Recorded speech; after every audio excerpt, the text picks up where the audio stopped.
Okay, so get the chair in the right place.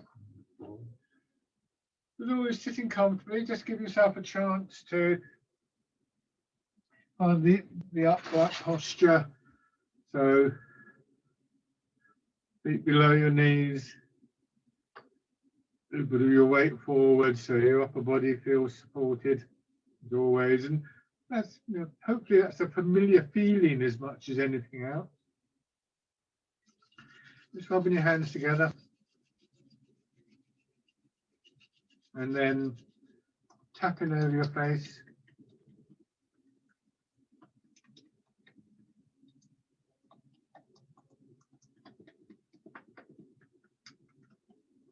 Over your head and neck.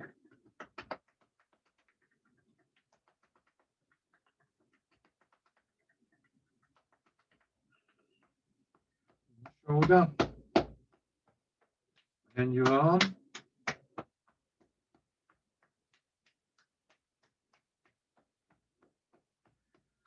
Side.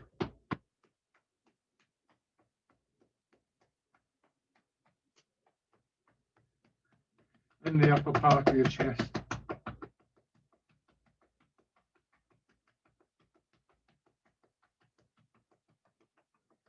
Belly.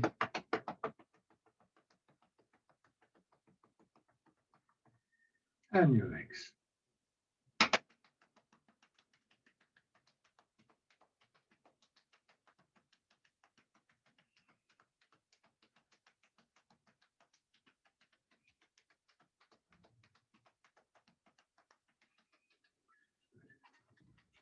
Resting back.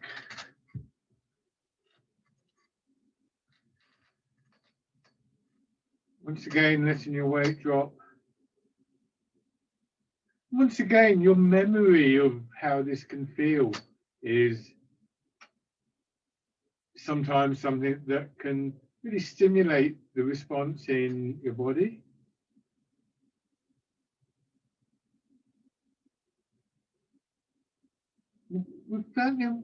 I've talked about various ways in which we come into this feeling. Memory is one of them, but we also might want to pay attention to posture and so on and so forth. They're all significant, and they can all have significance at different times. It's about what suits you at this point. Just noticing your breathing, easy and gently.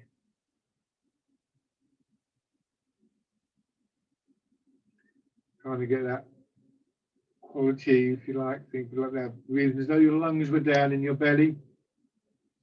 You can just place your hands on your belly.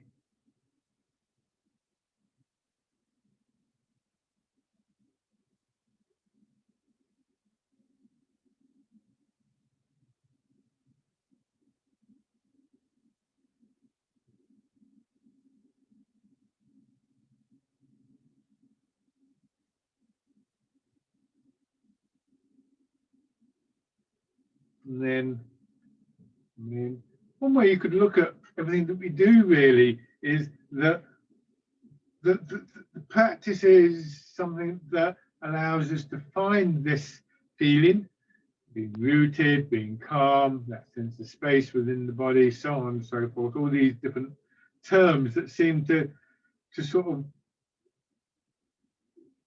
kind of hang around the edges of the experience, ways of labeling the experience, the pointers at the experience, and then just exploring how far we can carry that experience through the different exercises. But remember that whatever label we put on it can only point us towards the actual felt experience. I think there's a famous quote from Bruce Lee who said that if you point your finger at the moon, don't mistake the finger for the moon. In other words, what points you towards something is just that it's a signpost, it's not the destination.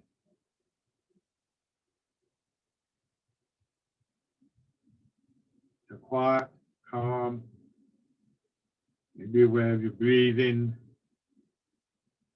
and then just slowly beginning to turn your head.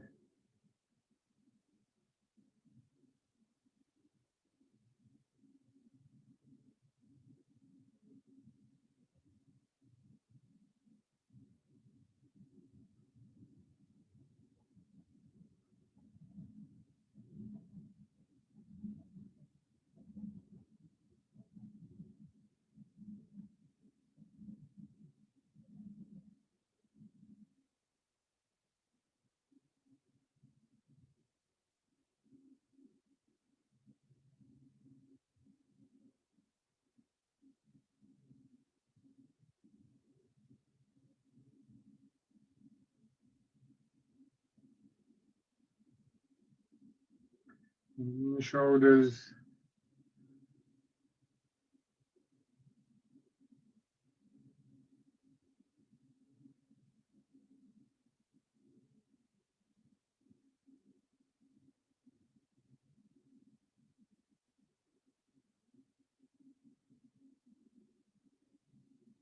Going forwards.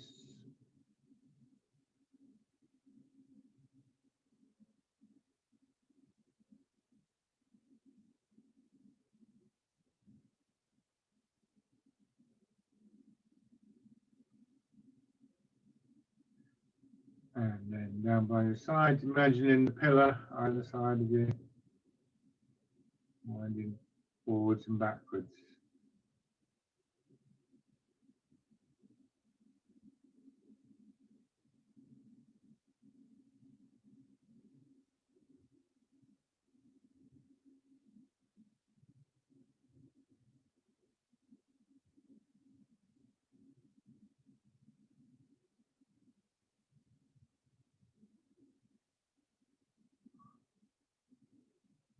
And then round.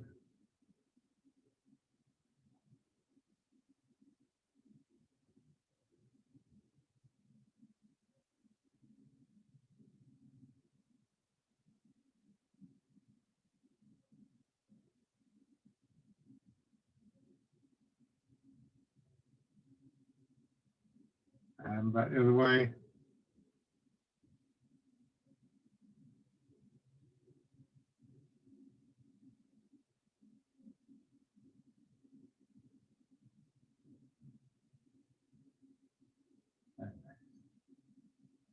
Now easing forwards and pushing back.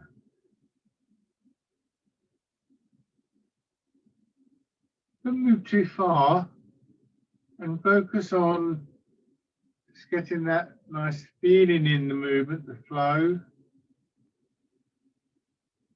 Making sure that however far you move, you're still able to feel the support of your feet and your hips and buttocks.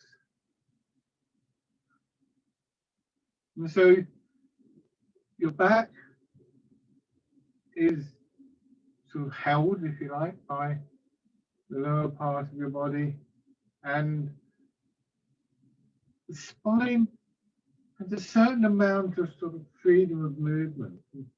The image I sometimes use for this is to imagine your spine as being like a plant floating in water. So the density of the water supports the plant, but doesn't lock it tight. And in the same way, the big muscles and tendons and ligaments around your back support the spine, but they don't hold it tight. There's no reason for them to stiffen up and to hold tightly if your body senses the support from below. And then like a plant floating in water, if you had an aquarium, water in and a plant in it, actually you could just blow very, very lightly on the surface of the water, or tap the side of the glass even, and the wave it created would just move the plant a little bit. Now it's not a big movement, but as soon as your spine starts to move, essentially the whole of your upper body will begin to move with it. So it's another example of how from a small movement we build into a bigger movement. And also of how important our posture is for helping to support that movement. Now turn slightly, turning your hip so that you're not twisting up your back, which will immediately lock up the spine. It's a bit more tricky, but see if you can feel the same quality as you go out on the diagonal.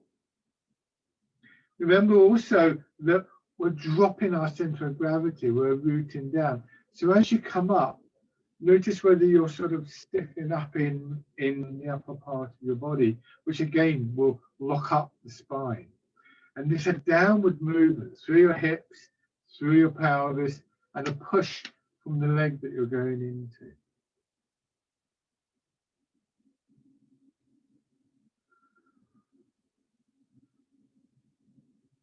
Turn to the other direction.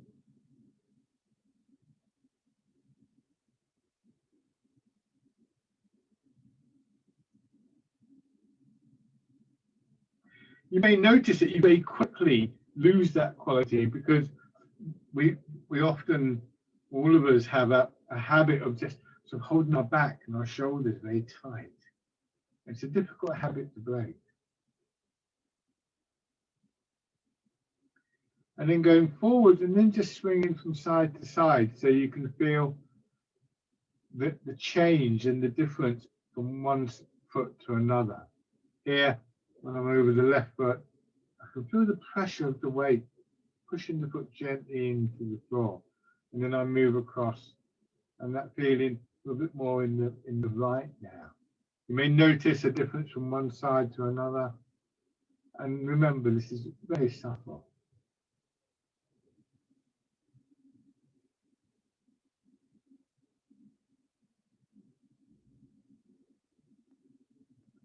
And then going all the way around.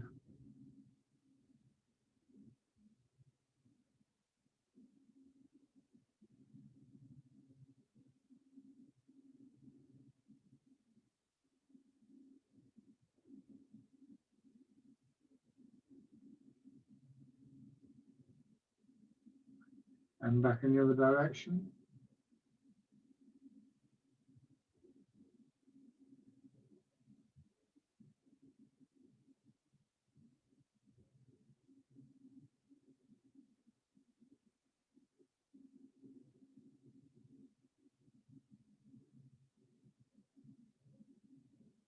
Good.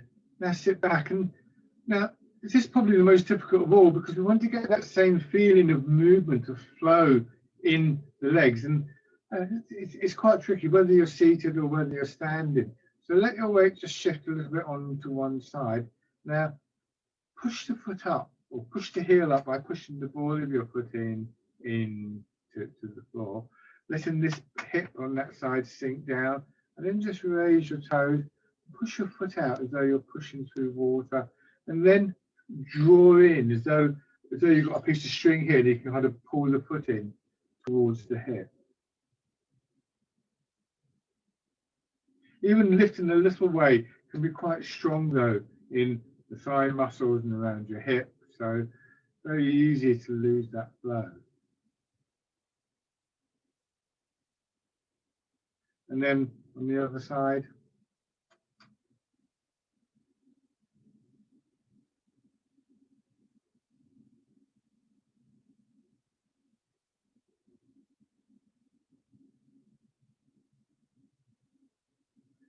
And alternating them, so now you shift across. I suppose your pelvis will shift very, very slightly, tilt very, very slightly. And then change, pushing the foot out, letting the leg extend out. It's a bit like when a cat, when a cat's trying to get somewhere it's not supposed to, and its body will be still, but it will just feel out with one paw.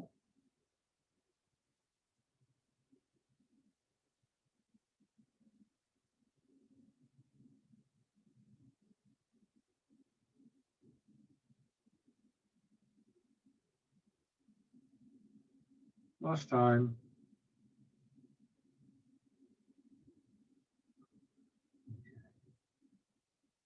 Your feet back in the right position again, hands down to your sides, and once again with that little rotation, combining now with the transfer of your weight.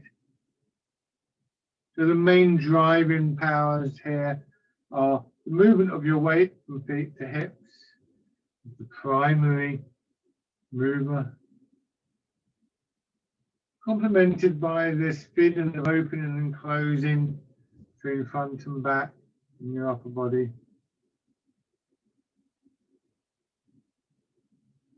And then the big muscles of your arms around quadriceps, triceps, and so on, right down into your fingers, are just picking up on that movement, that momentum, and shaping it. And this is where the mind comes in, and we hopefully are all familiar with this exercise. The name the bird folds its wings, which may mean something to you, or it may be better to focus on the actual exercise. Sensation, feeling of the movement.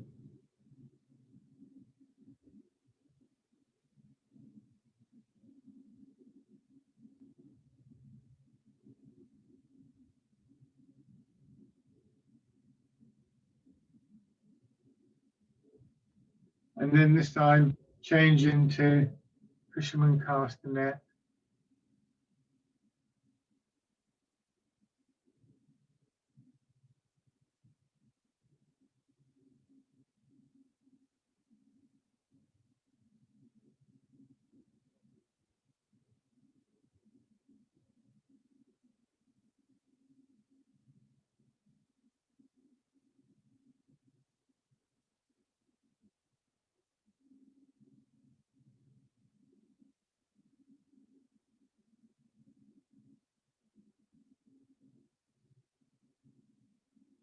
And then imagine the ball underneath your arms.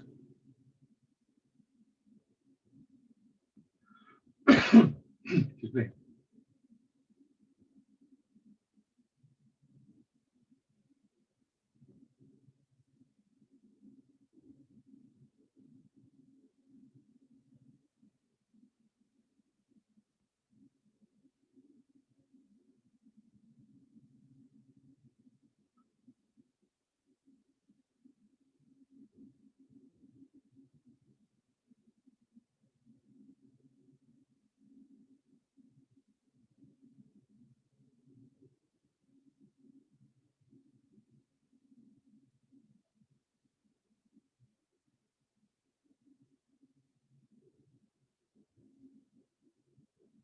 And then sit back.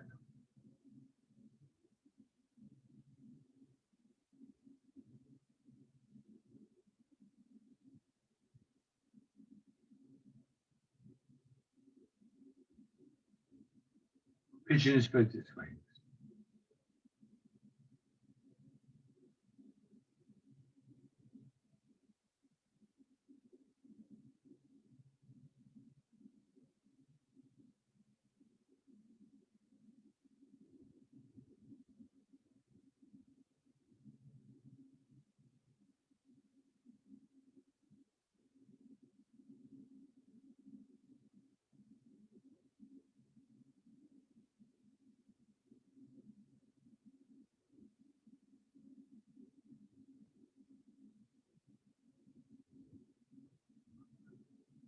One more round. And then pushing a wave.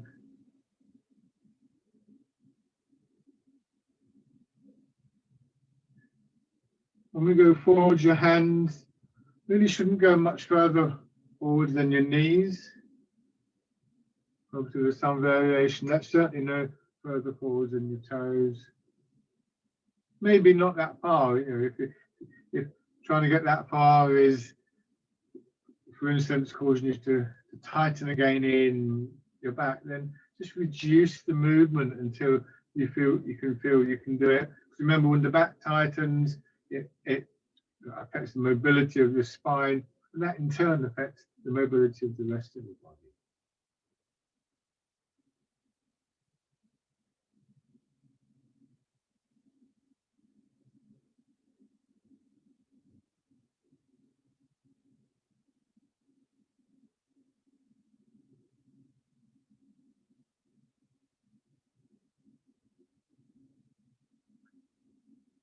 One more time.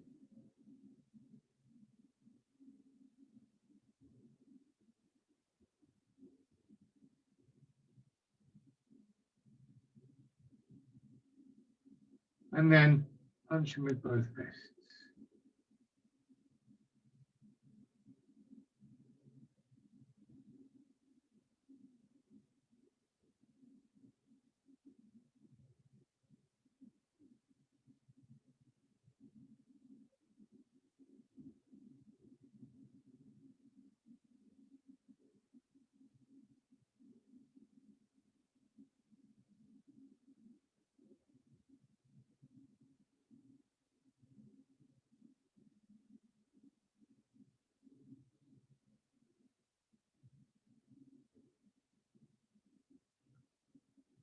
one more time, going forward, and then we'll go back to pigeon spreads its wings and do our 3-part sequence.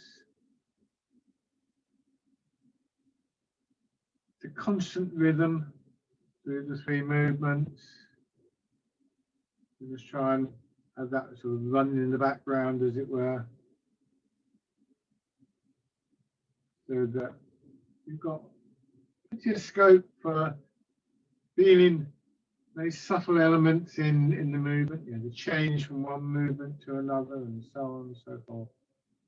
How each movement affects your body.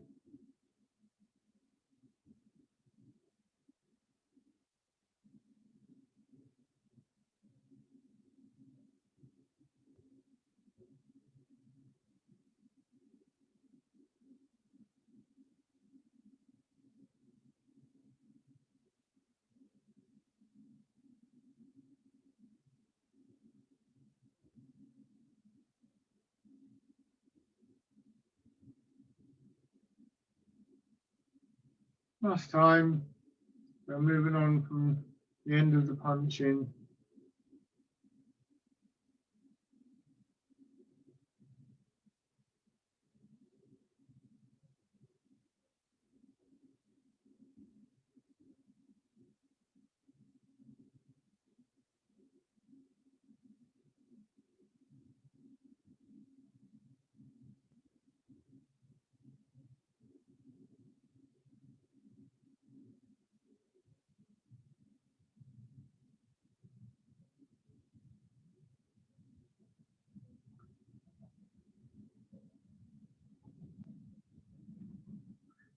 And then as we finish this one, we're going to change to the more vertical movements. Hips pushing down, feet pushing down. So we want to just really feel that connection downwards into the ground. So all our body, feel how we use the ground as the sort of prop that gives us something to push against in order to extend.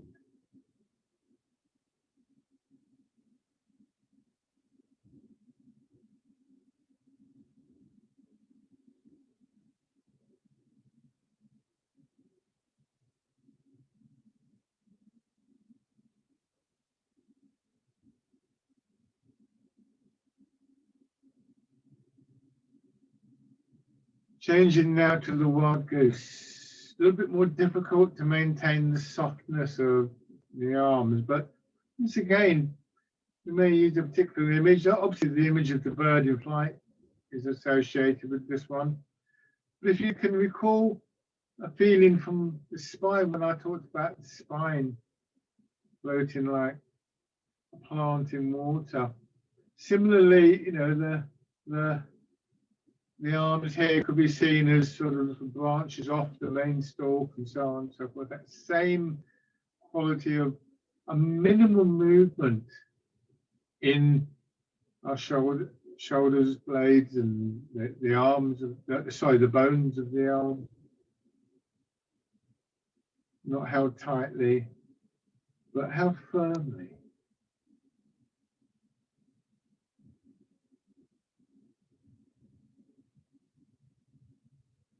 And then part of the crowds.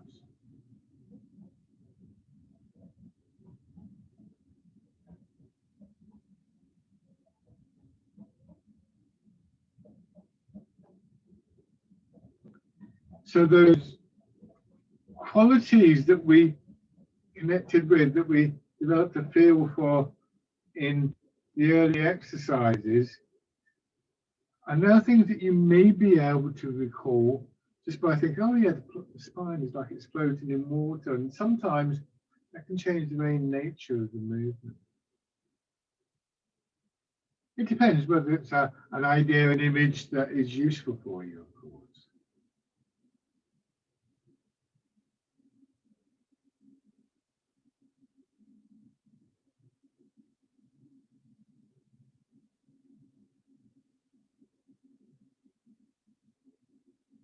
Yeah, dragon plucks the stars from the sky. Much more difficult, I think, to keep that elastic, supple quality to all the soft tissue of the body, when what we're doing is pushing our arm up. More difficult to feel the contribution that our feet and hips make to the movement. Yet so very important, those qualities, if the movement sort of live up to its image, if you like, of a very flowing quality.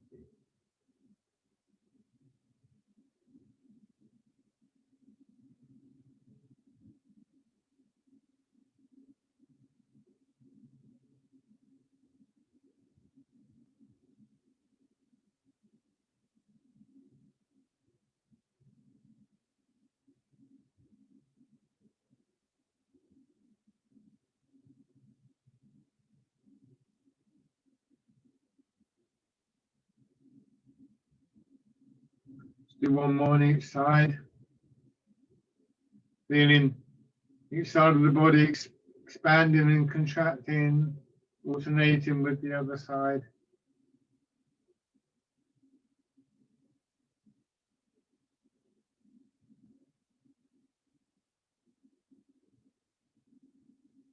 Now both hands together.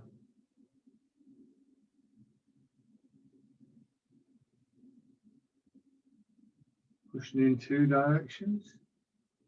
When your arms lift here, about halfway up, your elbows drop down, which gives you the sideways movement.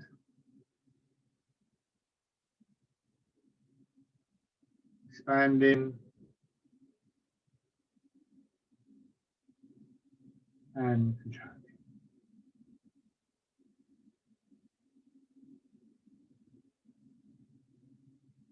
Expanding, contracting.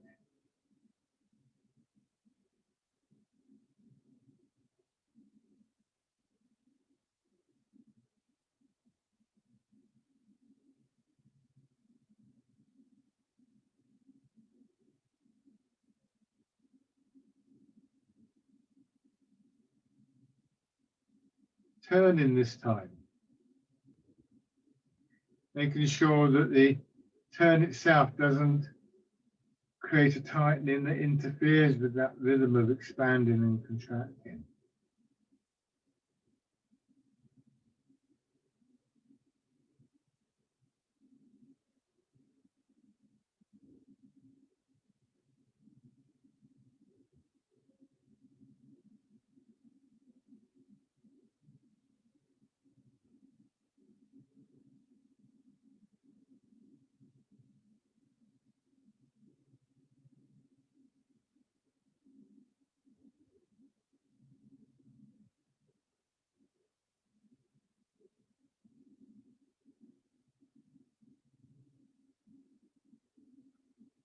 Good. Now, one foot out, scooping the sea and looking at the sky.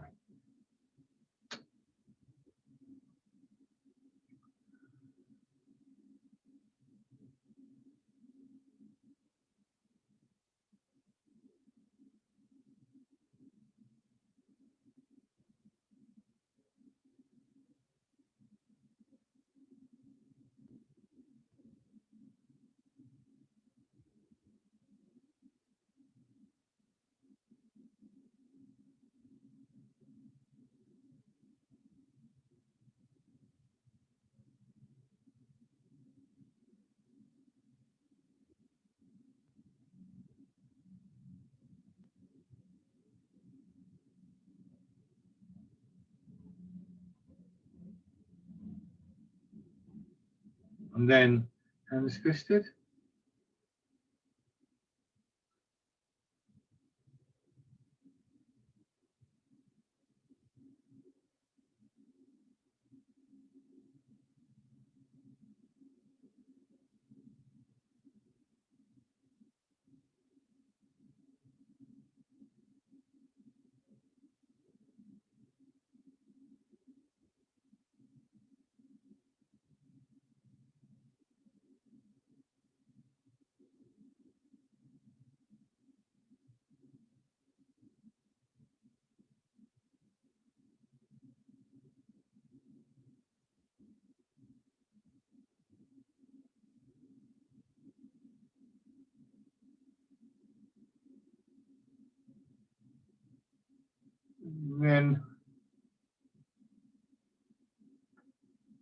switch over.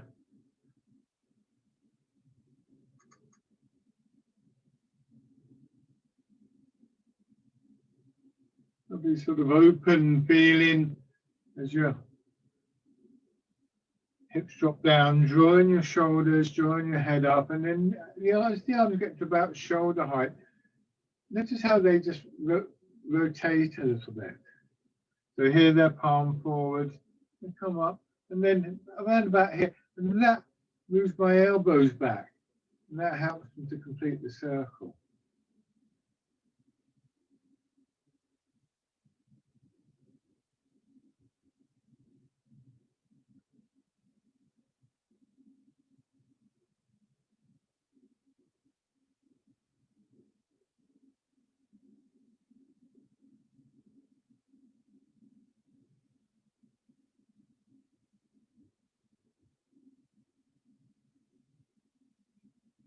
And changing.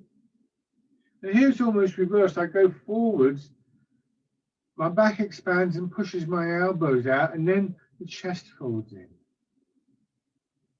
So the back expands, but the chest will also do that. A little bit. It starts off, yeah. But you could say it's almost as though you're going to do the wild goose in a slightly odd posture, and with your hands twisted.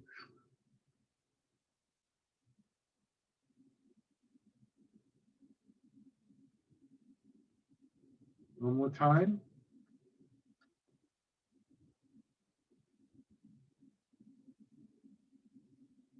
Good. Now, moving forwards into your right leg, back into your left. Forwards into your left leg, and just letting your shoulder on that side come a little bit forward. I am exaggerating here, but remember that fluid feeling in your back, maybe feeling that go into your chest and your ribs as well.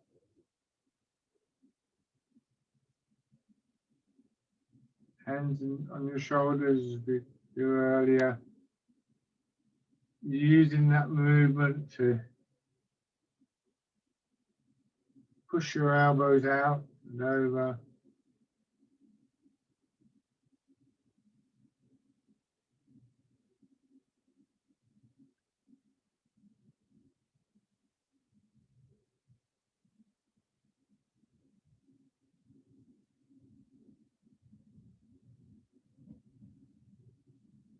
And then going into the exercise of air play, just by bringing your hand out. And alternating expansion and contraction between left and right sides of your body.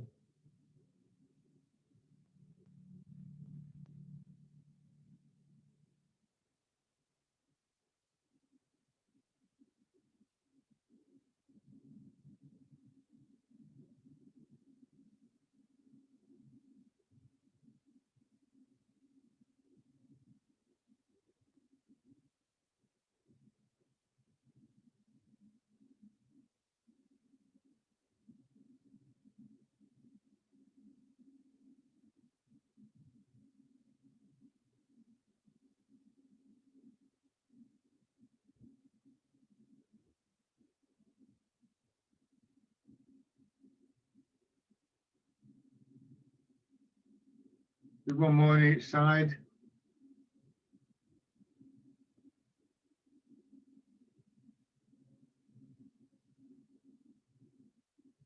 And then turn your hand out and turn your body slightly, and then hitting the ball in front of the shoulder.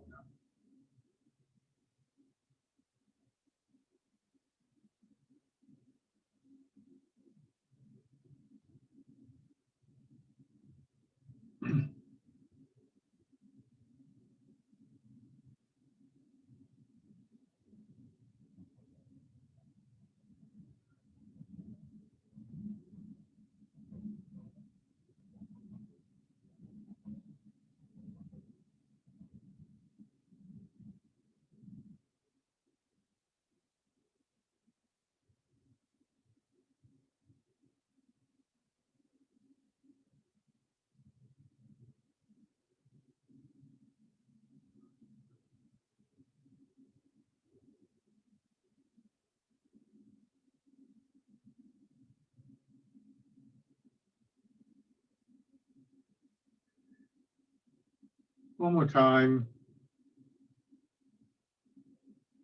Your hands over, folded against your chest, just slightly away from your chest, actually, in the archer.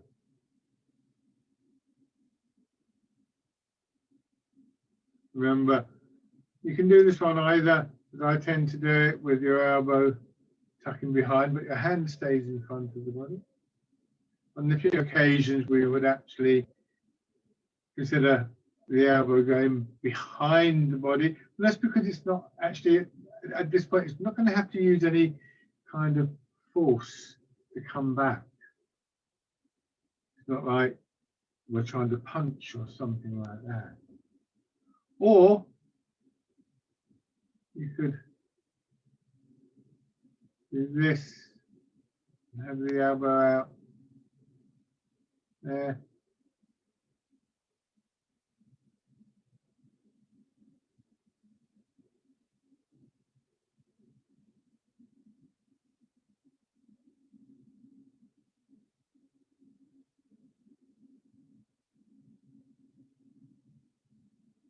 One more time.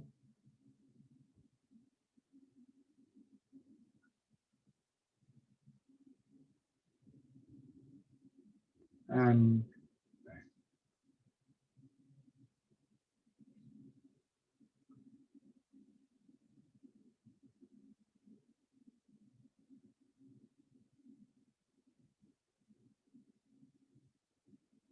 okay.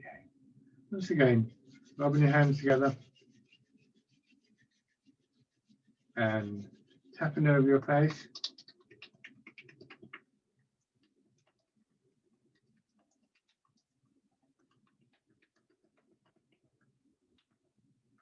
Over your head and neck.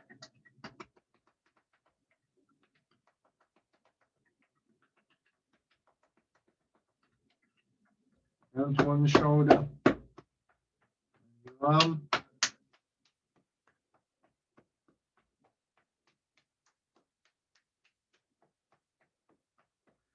The other side.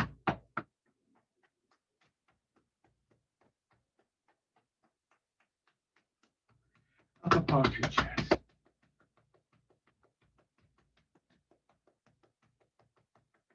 Belly.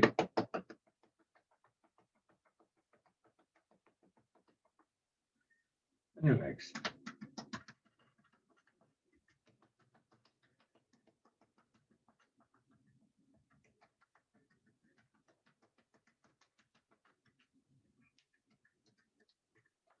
Good. And then stand.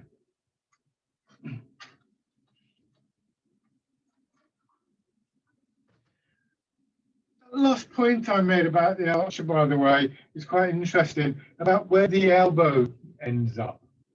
Almost all of the exercises that we do, the elbows are slightly in front. You see my elbow there, there's my hip, so in front of the hip. When we do something like double-handed push-up, pushing away, we come back here, we don't want the elbows to go behind, because part of that image is actually that we're going to be pushing forward. And if you push like that, you've lost the connection through the body. You want to be like this. That's why the elbows come out slightly when we do this. Otherwise, you'd have hardly any kind of space to move in. Likewise, when we do the punch, we're here. It's from here to here, not here. On the other hand, when we do the archer in that way that I was describing, we can come out there, or we can just go here. What we're not going to do from here is to try and apply any kind of force forwards. And I just happen to like the way it really opens the chest out. When we do this, the hands come very slightly behind.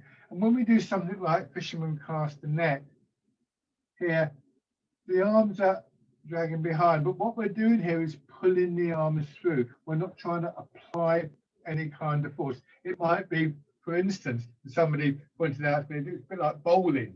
And in bowling, you don't do this. If you roll a ball along the ground, you go to there, and then you use the momentum that comes through and you let that swing come through like that.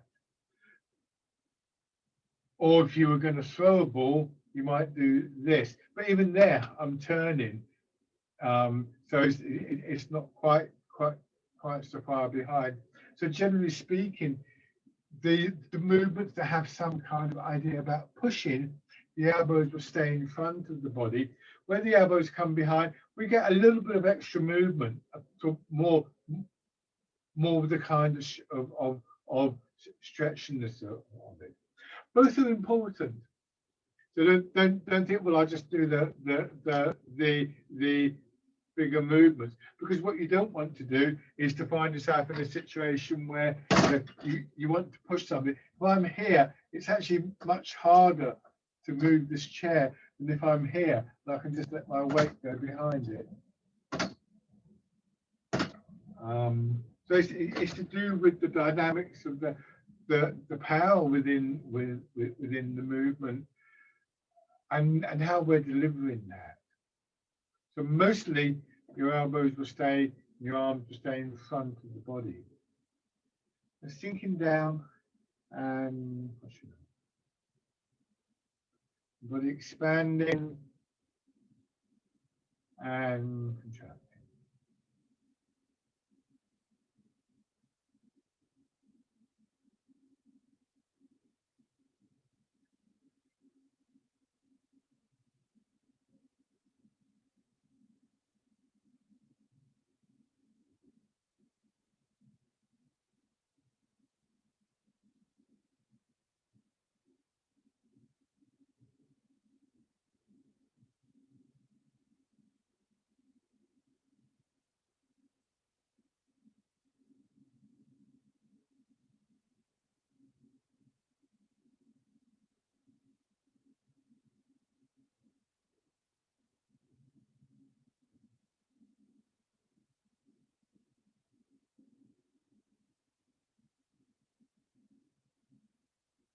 After this one, we'll change to the wild goose.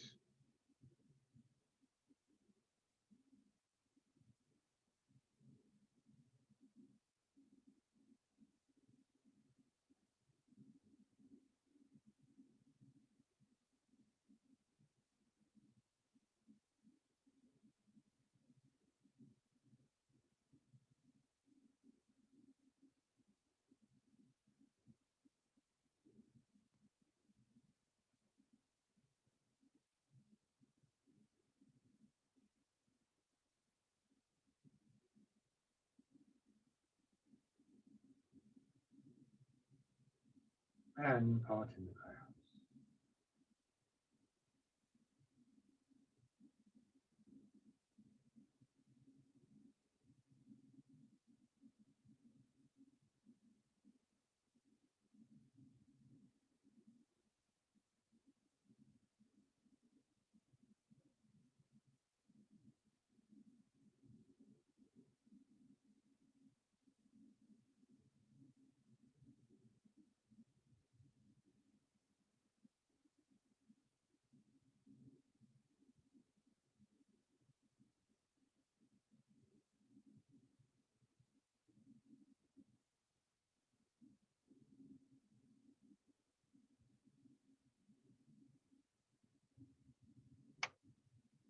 One more time.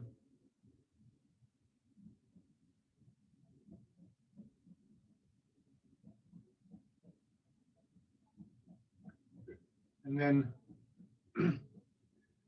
1 foot forwards.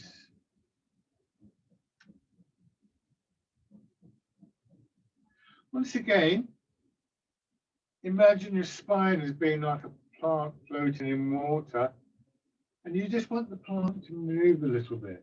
So the amount of force, not even force, I wouldn't even use, the amount of effort that you apply is actually very delicate.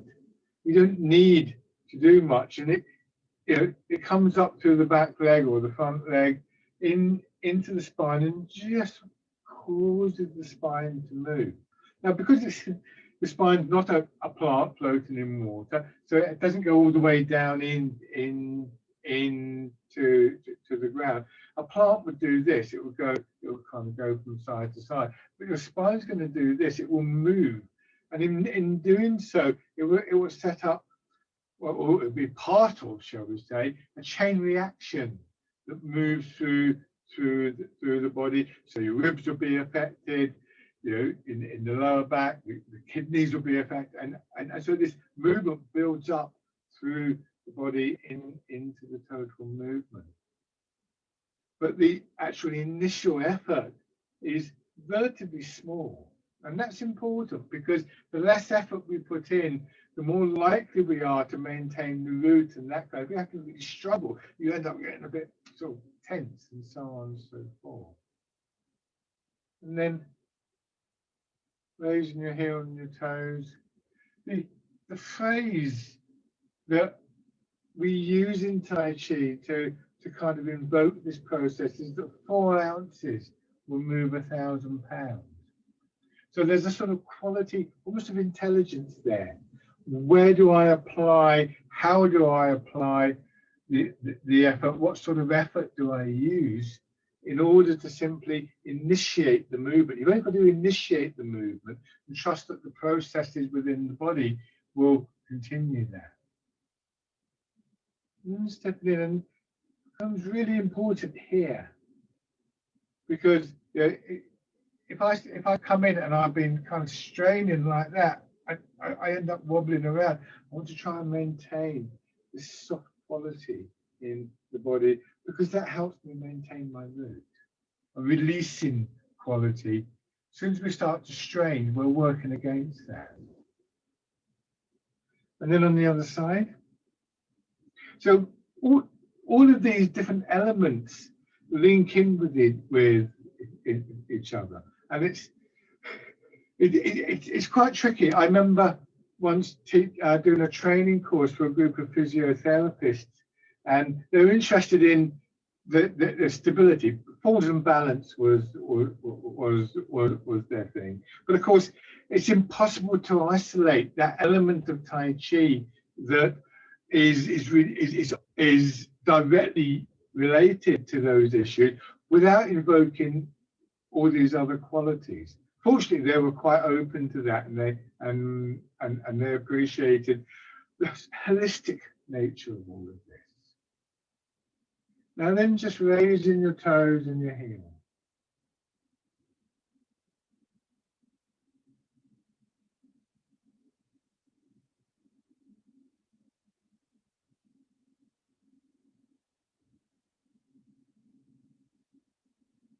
And stepping in. Remember when we were seated, I talked about this sort of gradual, careful contraction and extension of the leg.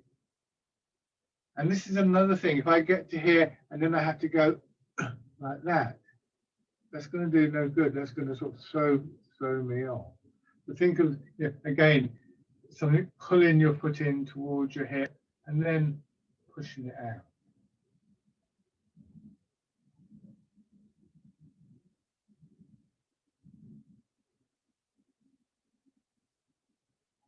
And then, if you're comfortable with this, taking a few steps.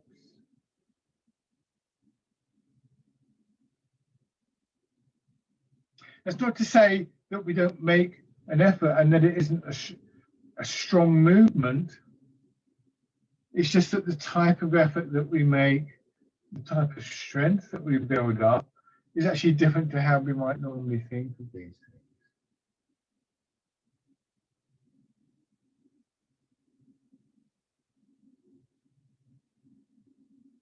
And then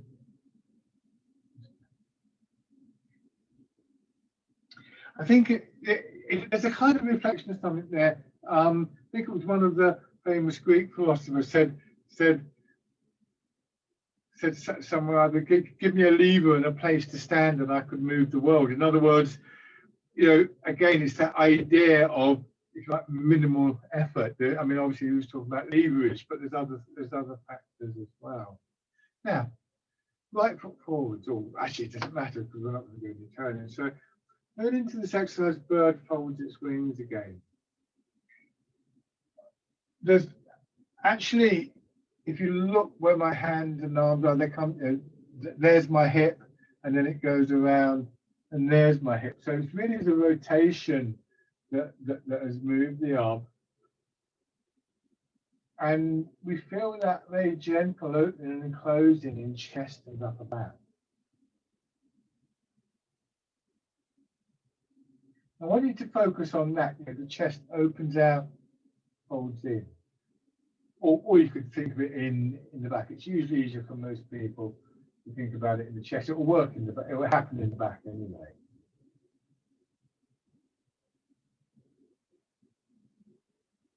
Do this one more time, and then we're going to change to fisherman castanet. So here the chest is closed, the back is open. I come back, my arms swing through, the back closes. So there's a contraction almost like the shoulder blades are drawing together. And then I come forwards, and the sternum draws back.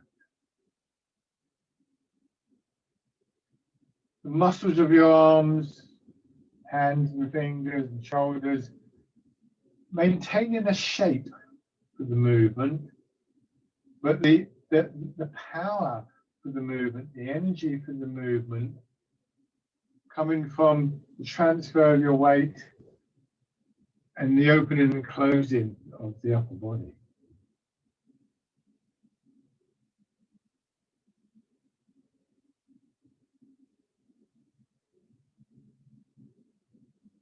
Now when we change to pushing away, if you sit back, come in, we don't want the elbows to go behind. So again, we open the chest. This is exaggerated, by the way, very exaggerated. And then as we go forwards, we close the chest, and that brings the elbows in.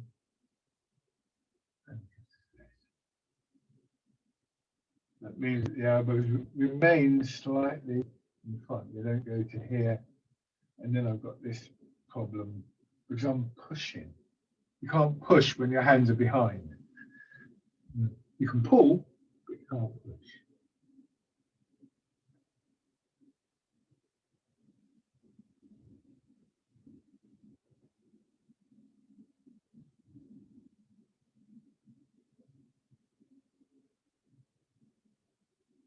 And then change over.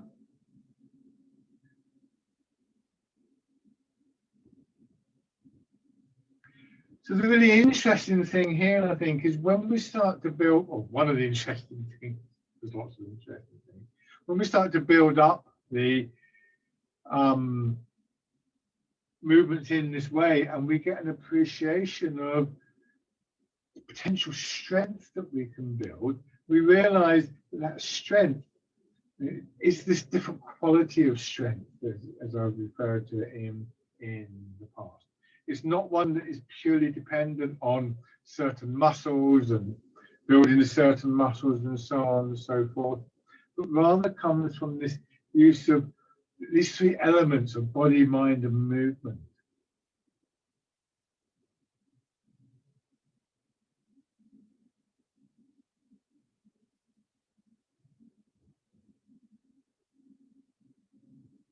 And then changing.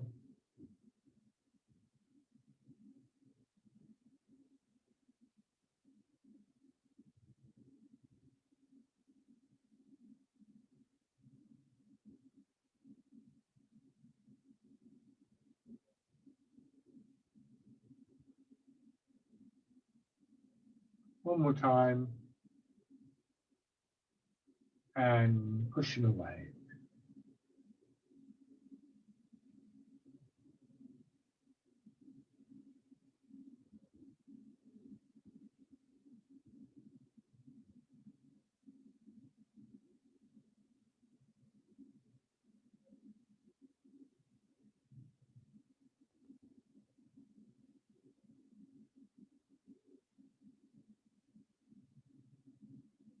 Once more.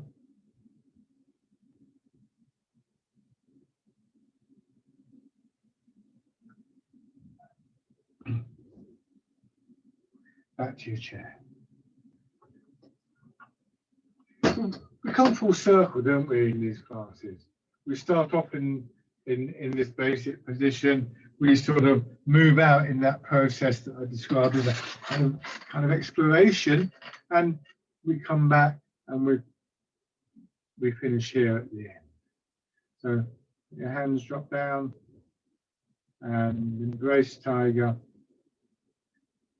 return to mountain.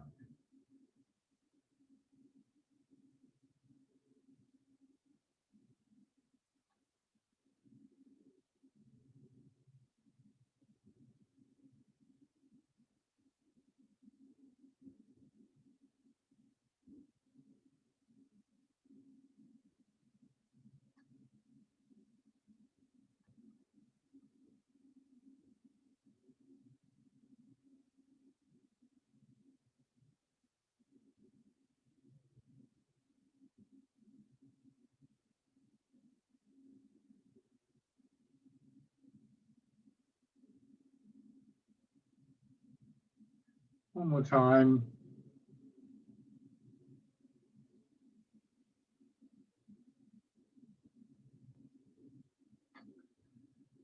And rest.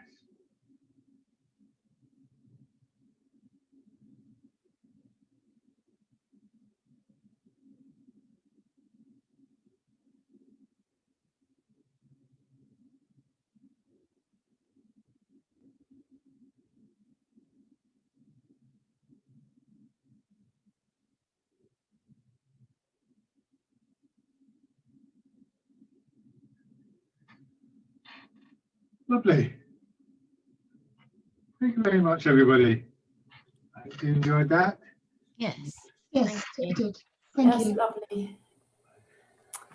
Calmer now, at least. So Yes. take care of yourselves, everybody. Thanks for coming again. You too. Bye all. See Bye. you soon. Enjoy the rest of Bye, your day. Mike. See you Bye-bye. soon. Bye, everyone. Bye.